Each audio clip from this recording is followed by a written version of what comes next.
Le Grand Dialogue. Sigi Kafoba. Le Grand Dialogue, l'émission de débat du studio Tamani sur votre radio.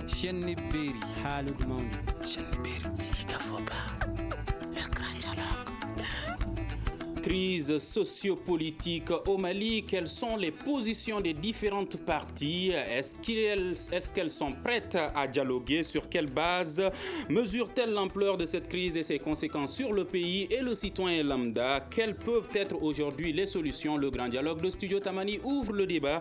Nous recevons deux personnes, un représentant de la majorité présidentielle et un représentant de l'opposition. Amadou Koïta, ancien ministre, membre de la coalition des forces républicaines CFR, Nouhoum Sarr, homme politique, membre du mouvement du 5 juin, Rassemblement des forces patriotiques M5 RFP. Je suis Mohamedou Touré, auditeur, téléspectateur, chers invités. Bonsoir à toutes et à tous et bienvenue à ce Grand Dialogue. Le Grand Dialogue. Crise sociopolitique, désobéissance civile qui a repris depuis le lundi dernier. Aujourd'hui, Nouhoum Sarr, quelle est la position du mouvement du 5 juin, Rassemblement des forces patriotiques par rapport à cette crise? Merci beaucoup, M. Touré.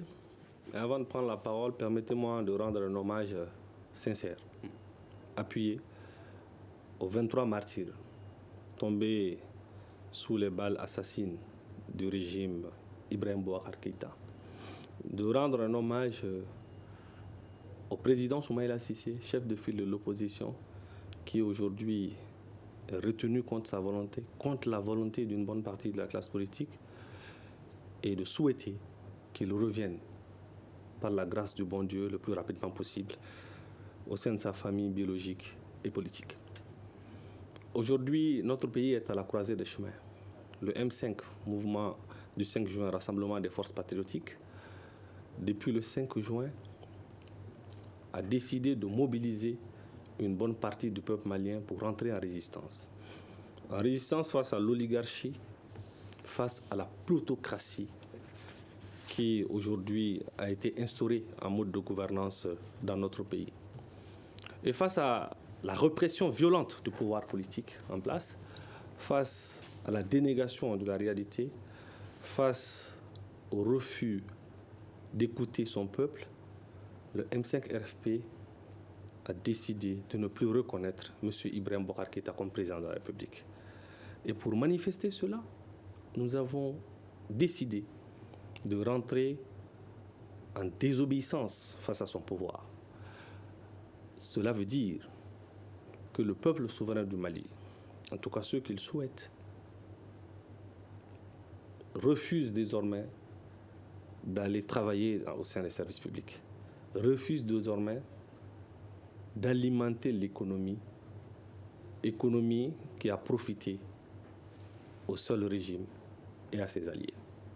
Donc nous sommes devant l'histoire, nous sommes face à l'histoire. Et vous avez dû remarquer que du lundi à aujourd'hui, la jeunesse du M5 RFP est en mouvement de sensibilisation des travailleurs dans les services publics.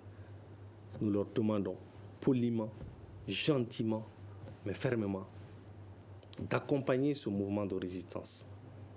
C'est ainsi que des mairies ont été fermées, des structures locales des impôts et du trésor ont été fermées. Fermeté et gentillesse vont-elles ensemble? Non. Vous savez, la fermeté veut dire tout simplement que c'est sans embâche. Le peuple malien est aujourd'hui en résistance. D'accord. Nous résisterons à tout. La position du M5 RFP, c'est que même s'il doit y avoir un dialogue, votre souhait, votre demande, votre exigence aujourd'hui, c'est le départ du président Ibrahim Boubacar Keïta. Et vous savez, nous sommes dans un pays de dialogue. Nous sommes dans un pays où la culture contient ce qu'on appelle les griots. Si dialogue il doit y avoir, il doit se faire autour des conditions du départ de M. Ibrahim Boubacar Keïta du pouvoir. Parce que son maintien pour nous est une voie sans issue. Pour le Mali, pour la sous-région et pour le Sahel. Amadou Koïta, aujourd'hui, quelle est la position du gouvernement malien, de la majorité présidentielle par rapport à ces demandes du M5 RFP? Merci M. Touré. Je voudrais dire bonsoir à mon jeune frère Sarr et bonsoir aux auditrices et auditeurs du studio Tamani à travers les radios. et aux téléspectatrices et téléspectateurs. À la suite de mon jeune frère, je voudrais également m'incliner sur la mémoire de nos soldats tombés il y a juste quelques jours en défendant la patrie, en défendant la souveraineté, en défendant la paix, en défendant la stabilité. Je voudrais également m'incliner sur la mémoire de nos compatriotes tombés à la suite des événements du 10 juillet, si je ne m'abuse, et souhaiter prompt rétablissement aux blessés. Nous, au sein de la majorité, nous lançons un vibrant appel à tout le peuple malien, surtout au M5-RFP. Notre pays fait face aujourd'hui à un double défi, sinon un triple défi. Un défi sécuritaire, un défi sanitaire qui auront des conséquences économiques. Nous pensons qu'aujourd'hui, l'ère doit être à la cohésion, l'ère doit être au rassemblement, l'ère doit être au dialogue, puisque ce pays nous appartient tous. Nous sommes certes des démocrates, c'est parce que nous sommes en démocratie que M. Sarr parle de la démission du président de la République. Nous sommes des républicains, mais nous sommes avant tout des Maliens. Ça veut dire que nous sommes des patriotes. C'est ce pays qui a besoin de tous ses enfants aujourd'hui. Malgré les contradictions, malgré les incompréhensions, nous estimons aujourd'hui, suite à l'appel du président de la République, depuis la première manifestation du 5 juin, il a toujours tendu sa main à l'imam Dicko, tendu sa main aux responsables politiques du M5-RFP, puisque ce pays aujourd'hui, je viens de parler des 5 de nos soldats, sinon 6 de nos soldats qui sont tombés il y a quelques jours dans la 4e région. Nos soldats qui se battent aujourd'hui, qui au péril et au sacrifice de leur vie, nous permettent que nous soyons là pour débattre. Ces soldats souhaitent une seule chose, un message qui les réconforte, puisque cette guerre ne pourra pas se gagner seulement avec les armes. Cette guerre se gagne aussi avec l'esprit. Cette guerre se gagne avec le mental. Cette guerre se gagne avec le soutien et le message que nous apportons à ces soldats. Nous sommes en démocratie. M. Sarr nous parle de désobéissance civile. La désobéissance civile n'est pas la révolte, puisqu'il parle de résistance. Je ne veux pas en résister contre qui, je ne veux pas en résister contre quoi. Pour nous, la désobéissance civile qui a été quand même, je ne dirais pas créée, mais amplifiée en 1849 par Henri David Thoran, qui refusa de payer les impôts, sinon des taxes à l'époque, puisqu'il estimait que ces taxes devaient servir à la guerre contre le Mexique. Il y a également Mahatma Gandhi, il y a Martin Luther King, il y a également le grand Nelson Mandela. Donc la désobéissance civile peut se définir tout simplement comme un refus assumé et public de se soumettre à la loi, à un règlement ou à un pouvoir qu'on estime unique. Mais la désobéissance civile utilise comme arme, l'arme pacifique. Donc la position de la majorité présidentielle aujourd'hui, c'est jusqu'à présent, nous appelons nos frères au dialogue. D'accord. Est-ce que le M5-RFP est également prêt plutôt à dialoguer avec la majorité présidentielle, le président Ibrahim Boubacar Keïta? Eh bien, mon interlocuteur, M. Keïta, a parlé de résistance. Résistance par rapport à qui?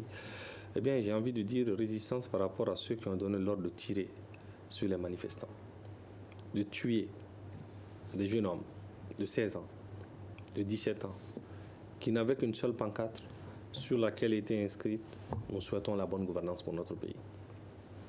Résistance par rapport à cette dame qui aujourd'hui occupe le poste de secrétaire général de la présidence, qui, dans un déni total de réalité, s'est permis d'adresser un message, un SMS, aux diplomates, à plusieurs diplomates en poste à Bamako, leur disant que le 11 juillet, des djihadistes étaient retranchés dans la mosquée de l'imam Dicko.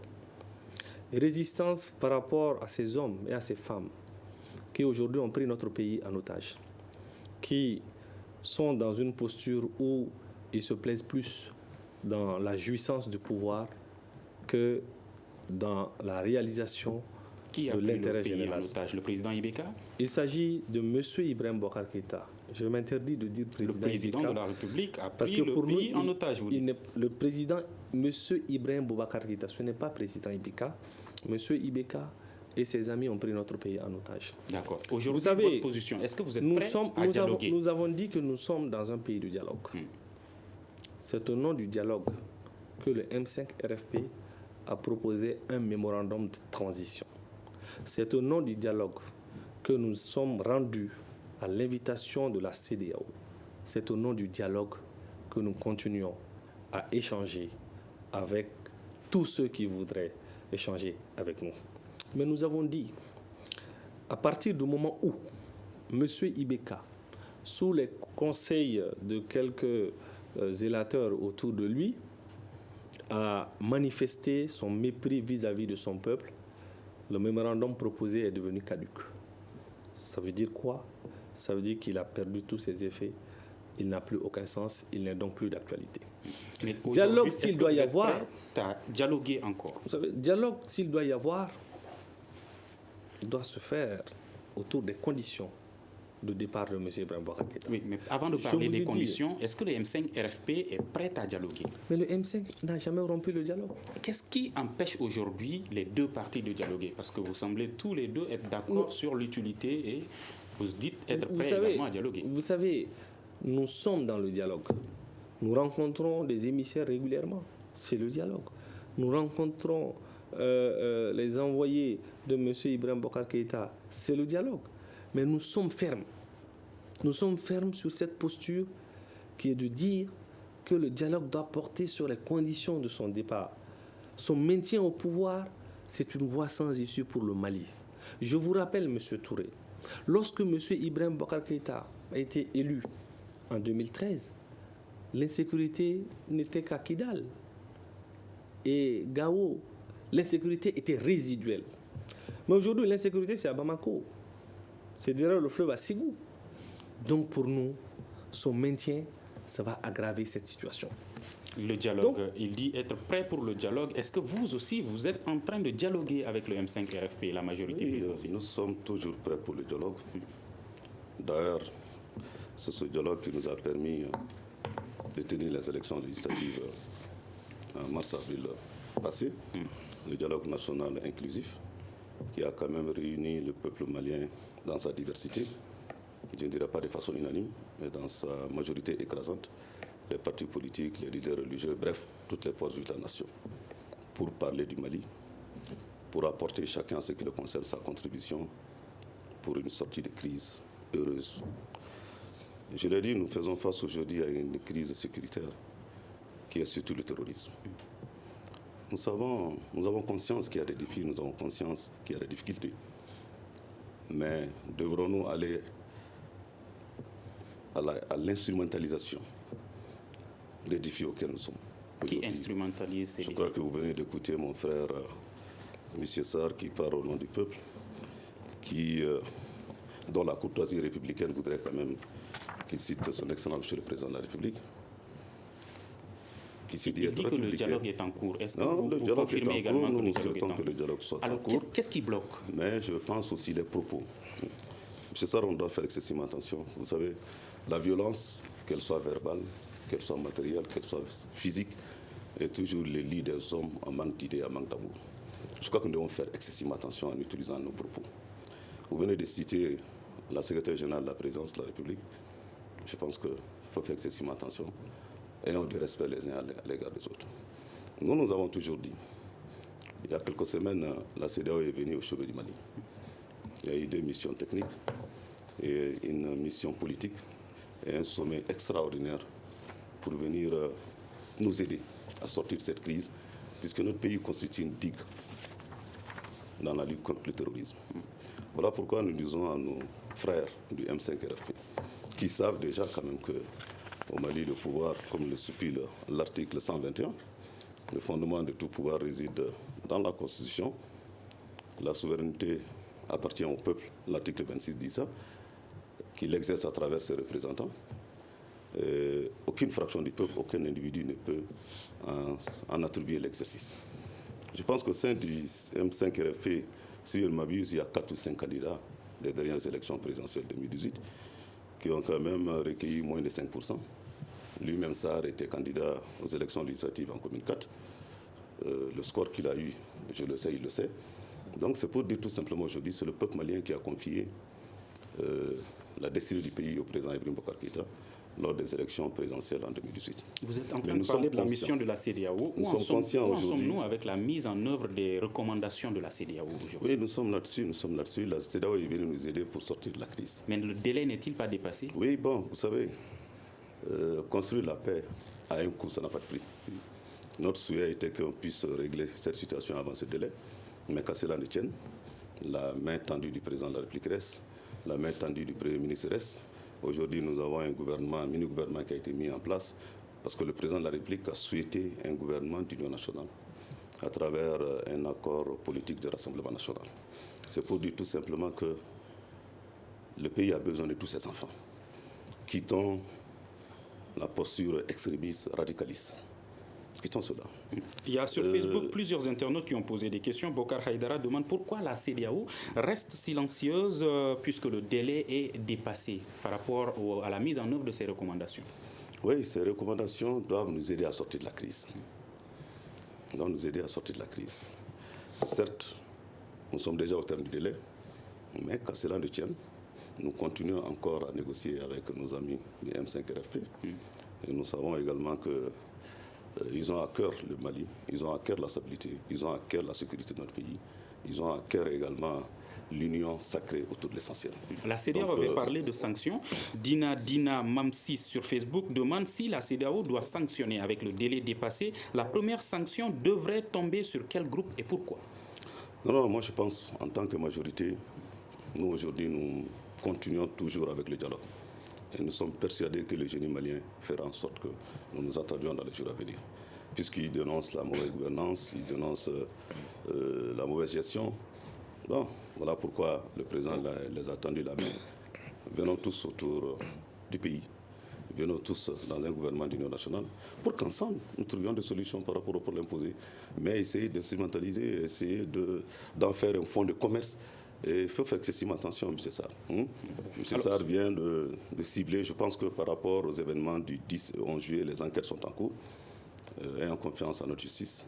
Sur Facebook, regrettons toujours, ce qui est arrivé. Une question pour faisons attention. M. Sarr. Sur Facebook, Mohamed Ousmane Halidou Maïga qui dit « Les responsables du M5RFP sont-ils plus légitimes que le président aux yeux du peuple aujourd'hui, selon vous ?» Mais avant, permettez-moi de réagir à certaines controversies qui ont été dites par M. Amadou Koïta. Il parle de respect. Vous savez, avoir un esprit réfractaire à l'injustice et à la transformation de la vérité, ce n'est pas de l'irrespect. Nous ne respecterons jamais ceux ou celles qui engagent les forces antiterroristes contre le paisible citoyen. Nous ne les respecterons jamais. À parler de peuple, vous savez, la notion de peuple est une notion vague. 1 500 000 personnes ont voté pour M. Ibeka. Et pour autant, M. Amadou Koïta se plaît à dire qu'il a été élu par le peuple malien. C'est quand même avoir un esprit sélectif. Vous savez, le drame de notre pays, la tragédie de notre pays, c'est que pendant 7 ans, il a été dirigé par un homme qui est entouré par des personnes qui ne se rappellent que de l'article relatif à la fin du mandat, au nombre de mandats de notre Constitution. Mais certains responsables donc, du M5 aujourd'hui très honnêtement, ne faisaient-ils pas partie des personnes qui étaient proches du président? Je ne suis pas dans des questions de personnes.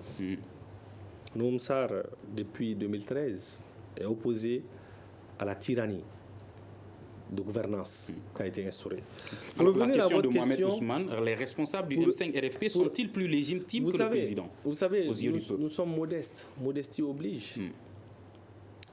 Le M5RFP a rassemblé des centaines de milliers de personnes dans la rue. Le boulevard de l'indépendance appartient à tout le monde. Nous invitons les soutiens du président à se rendre là-bas. Le M5RFP a rassemblé au-delà de nos frontières. Le M5RFP a suscité l'espoir. Le M5RFP, à travers sa posture aujourd'hui, démontre à suffisance qu'il incarne la légitimité populaire. Ne pas le reconnaître, c'est avoir un esprit tordu. Alors, je pose une deuxième question. Après donc le départ du président, pouvez-vous garantir la stabilité nationale? Vous savez, qui a déstabilisé ce pays? C'est la gouvernance qu'on nous a servi pendant 7 ans. Qui a déstabilisé ce pays? Ce sont ceux qui ont pillé les ressources de l'armée, mettant nos militaires dans des conditions dérisoires où ils tombent par dizaines. Qui a déstabilisé ce pays? C'est ceux qui ont laissé le clanisme et l'affairisme s'installer au sommet de l'État. Le M5 RFP est résolument décidé, engagé à restaurer la dignité de ce peuple-là, à faire en sorte que la stabilité revienne, que l'intégrité du territoire soit reconquise, que l'unité nationale qui a été ébranlée par une gouvernance calamiteuse soit restaurée. Et nous sommes dans cette logique-là. Vous avez parlé de la CEDEAO. Vous savez, l'embryon de la CEDEAO, sinon le fœtus, a été conçu au Mali, dans notre pays.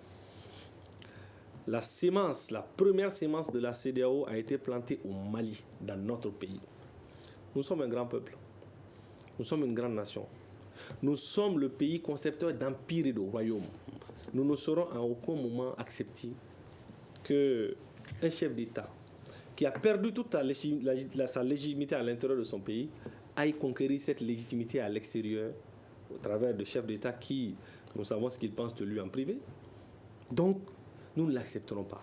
Nous avons rejeté poliment, fermement les recommandations de la CEDEAO. Nous leur avons écrit, nous leur avons fait savoir. C'est leur dire que le Mali est arrivé à un niveau où la digue dont M. Koïta a parlé a commencé à rompre. Mais pouvez-vous garantir aujourd'hui la stabilité au cas où vous obteniez votre demande qui est le départ du président de la République? C'est la question de Mohamed Ousmane Ali. Eh bien, droit dans les yeux, je vous réponds par l'affirmatif. Nous vous garantissons Quel la sécurité. Quel est donc votre plan? Parlez-nous-en. Mais vous savez, ceux qui disent qu'après M. Ibeka, qu'est-ce qu'on va faire? C'est une insulte au génie malien. J'ai envie de dire que nous sommes le pays que la colonisation a mis plusieurs années à conquérir. Tous nos voisins ont été conquis en 2-3 mois, en l'espace de quelques semaines. La résistance du Bélédrou, la résistance des Bobos, à travers nous avons une question. Est-ce que le M5 RFP a un plan aujourd'hui si le président de la République quittait le pouvoir? Je vous dis, c'est une insulte de dire que voici le plan du M5 RFP. Le M5 RFP est-ce que est le une composante. M5 RFP en a un plan? Mais bien sûr. Mais qu'est-ce qui vous empêche de le dire aujourd'hui? Est-ce que vous ne faites pas confiance aux Maliens pour leur dire le plan? Des hommes et des femmes qui sont leaders politiques, qui ont vocation à conquérir et à exercer le pouvoir, dont plusieurs ont été des candidats aux élections présidentielles. Mais vous avez un plan. Parlez-nous de ce plan. Mais vous savez, nous verserons au moment opportun ce plan au débat national que nous souhaitons, que nous avons toujours souhaité. Pourquoi pas Ils maintenant? ont utilisé des subterfuges en nous disant qu'il y a eu dialogue national, il y a eu, je ne sais pas, conférence d'entente nationale. Nous attendons que M. Ibeka prenne son café le matin du vendredi prochain pour annoncer au peuple malien et au monde entier qu'il accepte de démissionner. En ce moment, sera convoqué un congrès extraordinaire. On va donner la parole à M. Koïta. Monsieur ça a beaucoup de temps. Là. Monsieur, vous aurez le temps, le chrono est ici, tout le monde pourra avoir son temps de parole. Est-ce qu'aujourd'hui, Noumsar estime que le M5 RFP, sa seule demande par rapport au dialogue aujourd'hui, c'est le départ du président de la République? Est-ce que cette demande est acceptable pour la majorité présidentielle? Bon, je me demande quel M5 RFP, puisque j'ai entendu quand même certains leaders du M5 RFP dire qu'ils ne sont pas pour le départ du président de la République, qui sont pour le respect des institutions de la République. Quel leader, par exemple? Le leader de la CEMAS. Je crois qu'à ce niveau, et le M5 RFP même, je crois qu'à travers la feuille de route qu'ils avaient soumise sur le mémorandum, leur mémorandum, c'était le maintien du président de la République. Leur mémorandum, c'était la nomination d'un premier ministre plein pouvoir. La nomination, c'était la mise en place d'une constituante. Bref, une transition qui ne dit pas son nom. Donc, je vois que certains amis du M5 RFP, notamment Noussar, veulent le chemin raccourci pour accéder au pouvoir. Vous savez, Mohamed Gandhi disait que le jour où le pouvoir de l'amour dépassera... Le chemin raccourci, ça veut dire... Le chemin raccourci, il vient de dire, ils exigent la démission du président de la République. Il vient de dire, ils veulent le pouvoir pour le pouvoir. Moi, j'ai pris le tout-puissant. J'ai dit, Mohamed Gandhi disait que le jour où le pouvoir de l'amour dépassera l'amour du pouvoir, le monde connaîtra la paix. Je souhaite qu'au sein du M5 RFP, que le pouvoir de l'amour dépasse l'amour du pouvoir. Est-ce que c'est possible aujourd'hui que la majorité accepte le départ du président? c'est pas l'ordre du jour. Le président a été élu par le peuple malien. Il vient de dire qu'il a été élu par 1 700 000 Maliens. Il faut respecter les 1 700 000 Maliens. Le vote, c'est un devoir. C'est un acte de citoyenneté, mais ce n'est pas une obligation au Mali. 34% ont participé aux élections présidentielles, au second tour des élections présidentielles.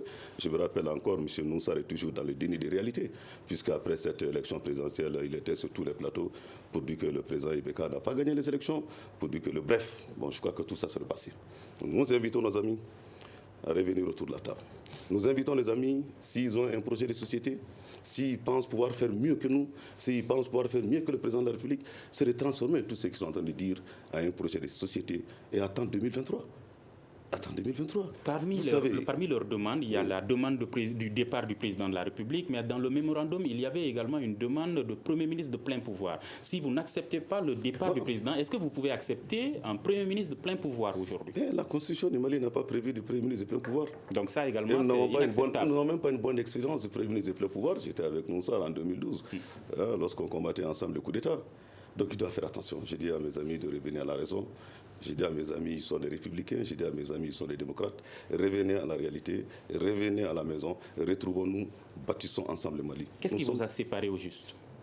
Ce qui nous sépare, c'est que de façon subite, nous disons, ils sont porteurs d'un certain nombre de revendications, nous disons, légitimes, que le gouvernement à l'époque a tendu sa main également en disant que ces revendications sont légitimes. Et retrouvons-nous, quelle que soit la gouvernance, seule la gouvernance de Dieu est parfaite. Nous sommes des humains. Mais il faut reconnaître que des efforts ont été faits. Ils sont dans la rhétorique, ils sont dans l'instrumentalisation, ils parlent de mauvaise gouvernance, ils parlent de détournement, ils parlent de l'armée, mais reconnaissez les efforts qui ont été faits au sein des forces armées de sécurité. Heureusement, c'est le corps mien. Allez-y demander le lieutenant, allez-y demander le commissaire de police, allez-y demander les officiers supérieurs. Les efforts qui ont été faits sont là, les efforts qui ont été faits sont palpables. Des efforts restent à faire. Des efforts restent à faire, dans tous les domaines. Si le temps nous permet, nous allons ici les énumérer. Qu'est-ce que vous pourrez accepter alors à travers le dialogue? Ce que nous acceptons à travers le dialogue, c'est de venir ensemble que nous participions à un accord politique de l'Assemblée nationale. Accord qui sera assorti d'une feuille de route. Et accord également qui permettra la mise en place d'un gouvernement d'union nationale. Le gouvernement d'union nationale qui s'attellera à la mise en œuvre d'abord des résolutions et recommandations du dialogue national et inclusif. Gouvernement d'union nationale dans lequel nous souhaitons que M. Sarr soit pour qu'il puisse apporter ses solutions. Critiquer, c'est bon. On dit que la critique n'a un effet solitaire que lorsqu'elle est constructive. Mais que M. Sarr sache qu'il est allé aux élections législatives en commune 3, en commune 4 plutôt, le peuple de la commune 4 ne s'est pas reconnu en lui. Que M. Sarr sache également que dans le M5 RFP, si je ne m'abuse, il y a 4 ou 5 ministres, anciens ministres du président Ibrahim Boubacar Keïta, qui à chaque fois, chacune de leurs sorties, disent qu'ils ont un bilan positif quand ils étaient dans le gouvernement. Et quand j'entends M. Sarr dire que rien n'a été fait, au moins le bilan positif de ces ministres est le bilan du président de la République. Que ce soit les ministres Choguel, que ce soit les ministres Muntagatal, que ce soit les ministres Koniba, que ce soit les ministres Bachili, ont tous reconnu que quand ils étaient dans le gouvernement, ils ont pu amener ils ont pu poser des actes qui ont été un progrès pour le Mali. Donc quittons le déni des réalités, quittons la politique politicienne, revenons au Mali. Sauvons ce pays. Le monde entier s'est uni comme un seul homme pour nous venir en aide. On était ensemble. La parole à Noussar maintenant. Vous étiez ensemble, vous êtes séparés. Vous l'avez souligné tout à l'heure. Qu'ils sachent que le pouvoir ne peut se prendre au Mali qu'à travers les urnes. D'accord. À part la demande de départ du président Ibrahim Boubacar Keïta, qu'est-ce que vous pourrez accepter à travers un dialogue pour que cette crise sociopolitique puisse prendre fin? Vous savez, un célèbre penseur chinois, Confucius, disait que l'arrogance est pire que l'avarice. L'arrogance est pire que l'avarice. Qui est arrogant? L'arrogance, c'est de considérer dans notre pays que les élections sont aujourd'hui la voie royale d'accès au pouvoir. L'arrogance, c'est ne pas reconnaître que des voix ont été blanchies à la Cour constitutionnelle. Que le système constitutionnel d'élection pour accéder au pouvoir a été tronqué, falsifié, a été verrouillé systématiquement par Amadou Koïta et ses amis. Ne pas le reconnaître, c'est quand même de l'arrogance. M. Koïta a dit des choses qui ne sont pas exactes. Les mémorandums, les FSD, le M5, les FSD et l'ensemble des partis ont fait un communiqué pour dire qu'il est caduc. Ce n'est pas moi qui vais apprendre à M. Amadou Koïta le sens du mot caduc. Oui, le mot caduc veut dire quoi? Veut dire tout simplement qu'il n'existe plus. Tous les deux, vous savez, permettez-moi de répondre, c'est extrêmement important. Il a dit des comptes de vérité. Monsieur Amadou Koïta doit avoir honte de dire qu'il y a eu des choses. Pas d'injure. Attends, non, s'il vous plaît, la honte, c'est pas une injure. Voilà. Vous devez avoir honte de dire que notre armée a été renforcée, a été reconstruite. C'est quand même scandaleux. Une armée dans laquelle on a injecté plus d'1 milliard de dollars et les militaires n'arrivent pas à tenir des bases militaires. D'accord. À travers le dialogue aujourd'hui, qu'est-ce que le M5-RFP est prêt à prendre et qu'est-ce que le M5-RFP ne va pas accepter? Je le répète, j'insiste, je persiste et je signe. Le dialogue pour le M5-RFP doit se faire autour des conditions du départ de M. Ibrahim Boubacar Keïta. Est-ce qu'on peut parler là de dialogue? Est-ce qu'on peut parler là de dialogue c'est pas si difficile. Vous avez mais une vous seule savez, exigence qui est le départ du président?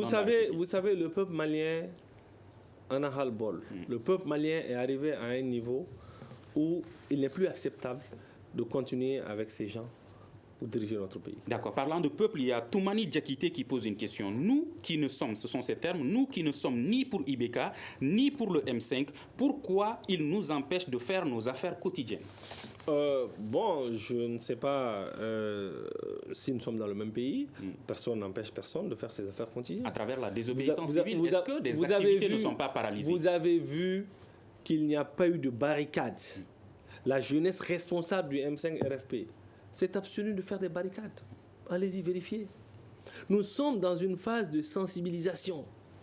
Et nous nous sommes rendus dans les services publics pour sensibiliser les premiers responsables, leur demandant d'arrêter de travailler. À Sikasso, il y a eu même un avis, un document élaboré qui a été distribué, qui a été donné aux responsables. Donc, M. Sarr estime que depuis le début de cette crise, des activités n'ont pas été paralysées. Bon, vous savez, quand il y a un refus d'obéir à un pouvoir illégitime, à un pouvoir qui a usé sa légitimité à travers sa gouvernance, quand il est évident que le peuple refuse qu'il soit dirigé par celui-là et ceux-là qui ont conduit notre pays à l'abîme, quand le peuple décide de faire respecter sa constitution qui a été profanée pendant 7 ans, lorsque le chef de l'État, qui en principe est garant de la Constitution, viole le principe sacro-saint de séparation des pouvoirs en descendant dans l'arène politique pour imposer un monsieur comme président de l'Assemblée nationale, convenez avec moi que le peuple a le droit légitime à la légitime défense populaire. La Constitution est la fille du peuple. C'est pourquoi, dans ce débat, j'ai refusé de rentrer dans un juridisme corné, dans un juridisme aveugle. D'accord, vous êtes à 16 La minutes. question la parole est politique. à M. Koïta. La réponse doit être politique. D'accord. Monsieur Koïta, le dialogue est-il toujours possible? Oui, le dialogue est possible. Dans ces conditions, puisque nous sommes un pays de dialogue. Nous vient de dire tout de suite que le dialogue ne se fera qu'à partir des conditions de départ du président. Le dialogue est un pilier inébranlable de notre société. Oui, mais est-ce que vous acceptez de dialoguer autour des conditions? Nous allons continuer à dialoguer et nous prenons le peuple malien à témoin, l'opinion nationale et internationale à témoin. M. Sarr estime qu'ils sont forts, M. Sarr estime qu'ils sont puissants. Vous savez, on dit souvent que toute force est détruite par ses essais. Et que le plus fort n'est jamais assez fort pour demeurer toujours le maître que lorsqu'il transforme sa force en droit et l'obéissance en devoir. Vous parlez du peuple. Oui, vous êtes une partie du peuple. Vous parlez de la gestion. Oui, nous sommes d'accord qu'on peut améliorer la gestion. Mais nous vous invitons pour que ce peuple qui souffre, vous venez de parler, vous avez dit il y a 1 700 000 Maliens qui ont voté pour le président de la République, 600 et quelques mille pour son challenger d'alors, Soumaïla Cissé. C'est l'occasion pour moi également de prier le Tout-Puissant qu'il puisse regagner sa famille sain et sauf. Nous prions chaque jour le Tout-Puissant et nous savons que l'État est en train de faire un travail pour sa libération. Donc nous vous demandons tout simplement à M. Sarr et à ses amis du M5-RFP de revenir à la réalité, d'avoir les pieds sur terre. Revenir à la réalité, d'avoir les pieds sur terre et de leur dire tout simplement que nous sommes qu'à 2 ans du mandat du président de la République. Des efforts ont été faits, des efforts restent à faire. Vous avez dit pendant 7 ans, j'espère que vos différents ministres, anciens ministres ne partagent pas cela. Je ne pense pas que Choguel Maïga dira que pendant 7 ans rien n'a été fait, puisqu'il dit que quand il était au gouvernement, il fut ministre de la Communication, qu'il a eu un bilan positif. Et à ce propos, il y a Balata Ahamadou Sidibé qui vous pose une question. Il dit qu'est-ce que le président Ibeka peut faire qu'il n'a pas tenté depuis 2013? Oui, il en a assez fait. Il reste beaucoup à faire. Pour l'amélioration des conditions des travailleurs du Mali, il a procédé à l'augmentation des salaires de 21%. Il a amélioré également les SMIC de 28 000 francs à 40 000 francs. Il a construit autant de routes. Il a construit autant d'hôpitaux. Il a, sur le plan agricole, comme vous savez, l'agriculture, l'élevage et la pêche constituent le poumon de notre économie. Il a consacré 15% du budget à l'agriculture, qui fait qu'en 2018, notre pays a été le premier producteur de coton avec près de 700 000 tonnes. En 2018, nous avons produit 10 544 000 tonnes de céréales, mil, riz et puis maïs. Aujourd'hui, des efforts sont en train d'être faits également au niveau social. Comme vous le savez, il y a les pupilles de la nation. Au niveau social, il a parlé également des forces de sécurité. Si hier, un militaire qui tombait, notre souhait, ce n'est pas ça. Mais le militaire, en décidant de porter l'uniforme, accepte de sacrifier sa vie pour la souveraineté du pays, pour l'intégrité territoriale, pour que lui au moins puisse être là et débattre. Ce militaire qui tombe, hier, sa famille avait un sac de riz et 50 000 francs. Aujourd'hui, grâce à la loi de programmation et d'orientation militaire, un militaire qui tombe, sa famille, ses ayants droit, ont au moins un grade supérieur et puis 10 ans de salaire. Vous avez parlé des acquis du président Ibrahim Boubacar Keïta. Qu'est-ce qui explique donc ce soulèvement d'une partie de la population? Est-ce que c'est parce que ces populations ne voient pas ces acquis? Dans tous les pays au monde, il n'y a pas l'unanimité. Mais à ce niveau, jusqu'à paralyser certains secteurs du pays. Nous sommes en train de les demander parce que nous estimons aujourd'hui que la seule guerre que nous devons mener, c'est la guerre contre le terrorisme. Voilà pourquoi nous les tendons la main. Voilà pourquoi nous les demandons de revenir à la raison. De revenir à la raison. Sarah et moi sommes là en train de parler. Au même moment, nous avons nos jeunes frères, au même moment, nous avons nos fils qui sont au centre, qui sont au nord, au péril de leur vie. Donc, essayons de pacifier Bamako. Nous n'avons pas besoin d'une autre crise, mon frère. Balata, revenez à la raison question, et sachez... La solution pour le Mali n'est-elle pas le départ du président Ibrahim Boubacar Keïta et la mise en place d'une transition qui fera un toilettage institutionnel et une préparation des futures élections crédibles? Oui, le dialogue national inclusif a prévu ça dans ses résolutions. La première, c'était la tenue des élections législatives. La seconde, c'était les réformes institutionnelles. Puis également le redéploiement de l'armée et de l'ensemble des forces des services de soutien de base, et également la relecture de l'accord pour la paix et la réconciliation. Je crois que nous avons fait le dialogue inclusif, dialogue qui a eu le mérite d'être organisé dans toutes les communes du Mali, excepté quelques communes, à l'intérieur comme à l'extérieur. On s'est retrouvés pendant une semaine pour parler que du Mali et envisager ensemble des pistes de solutions. Je crois que dès l'instant que nous parlons du Mali, Noumsar, est-ce que vous voulez, le M5 RFP veut la fin de cette crise sociopolitique? Vous savez, M. Amadou Koueta aime parler du passé, des anciens ministres d'hier. Mais si nous devons rester dans l'hier, lui, il ne serait pas là aujourd'hui. Il ne serait pas dans la mouvance. Si on doit parler de l'avenir et de solutions aujourd'hui pour les auditeurs, s'il vous plaît, j'ai toujours été dans le camp de l'opposition. M. Sarr, s'il vous plaît, M. Kouita, pour les auditeurs et les téléspectateurs qui nous suivent aujourd'hui, quelle solution est-ce que vous leur proposez pour que cette crise sociopolitique que le Mali vit prenne fin? Vous savez, cette crise sociopolitique va être très difficile qu'elle prenne fin tout de suite. Parce que M. Ibeka et ses amis comme Amadou Keïta réduisent tout à une question de poste, de place de gouvernement d'union nationale.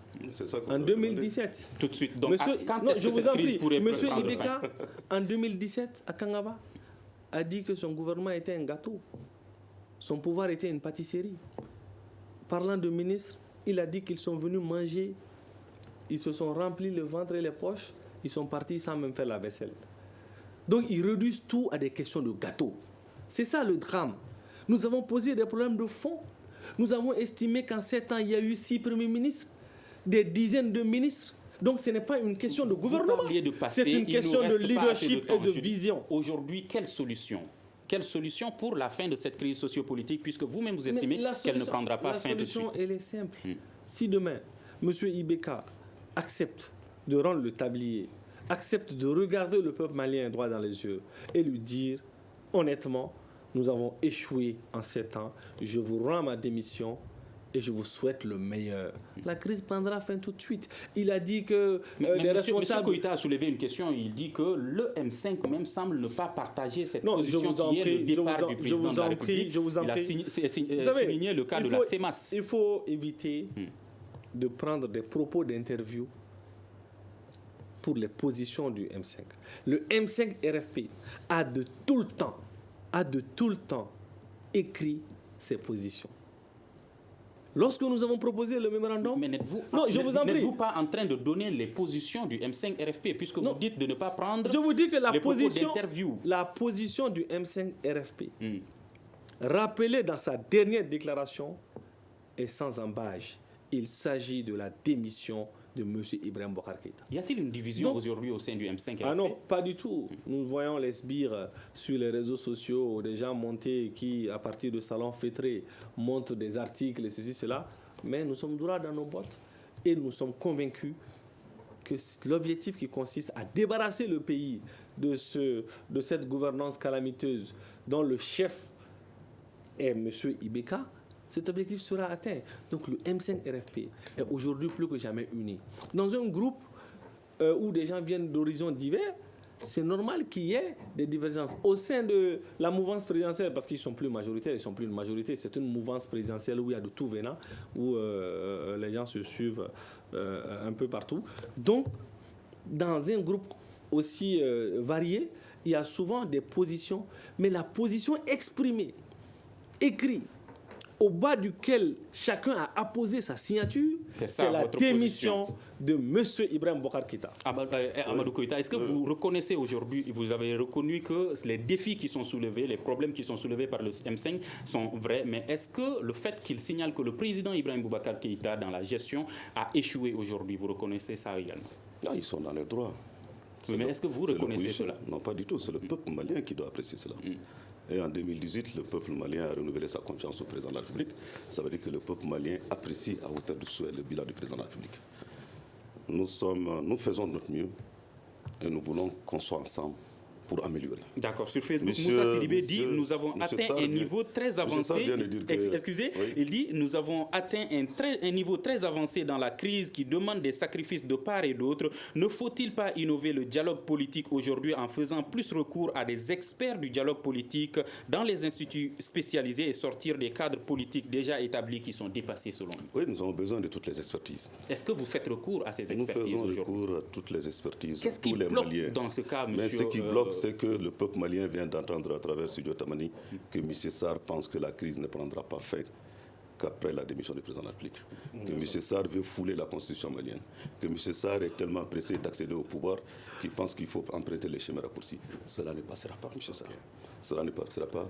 Le peuple malien, M. Sarr qui a défendu la constitution, qui continue à défendre, j'espère, du 25 février 1992. Cette constitution est claire à la matière, à l'article 26, à l'article 121, à l'article 29, à l'article 30.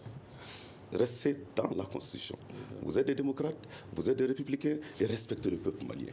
Il vient de dire tout à l'heure que la position du M5-RFP est claire, c'est la démission du président de la République. Mais l'autorité morale du M5-RFP, c'est qui? C'est M. Mahmoud Dicko.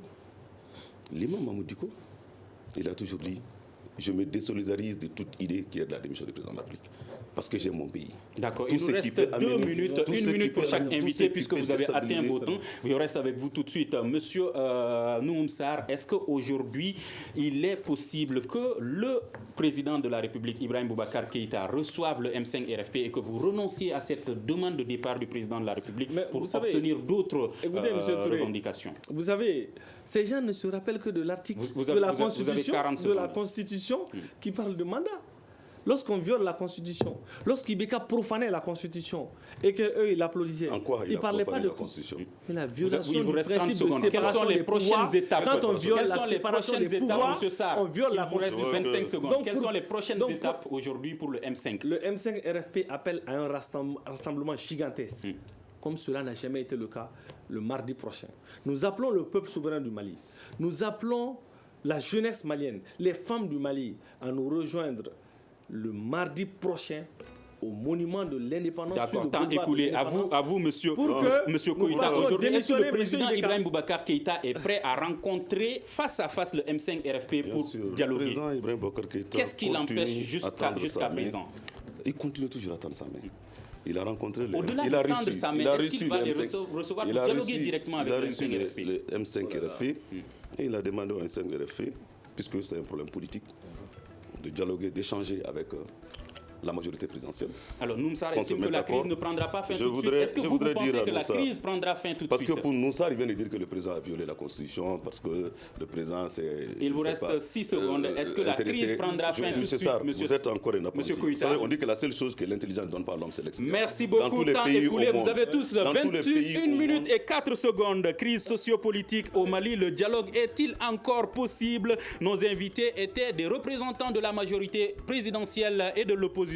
Amadou Koïta, ancien ministre, membre de la coalition des forces républicaines CFR, Noumsar, homme politique, membre du mouvement du 5 juin, Rassemblement des forces patriotiques M5 RFP. À la régie vidéo et audio, Péting Diarra et Gagny Kanté. Je suis Mohamedou Touré. On se retrouve demain pour un prochain numéro du Grand Dialogue de Studio Tamani. Et je rappelle que vous nous suiviez sur 85 radios en direct et sur Facebook Live. Et ce soir à 21h30 sur Énergie TV, 23h sur Renouveau. Merci à tous. Le Grand Dialogue. Le Grand Dialogue, l'émission des débats du Studio Tamani sur votre radio. Le Grand Dialogue.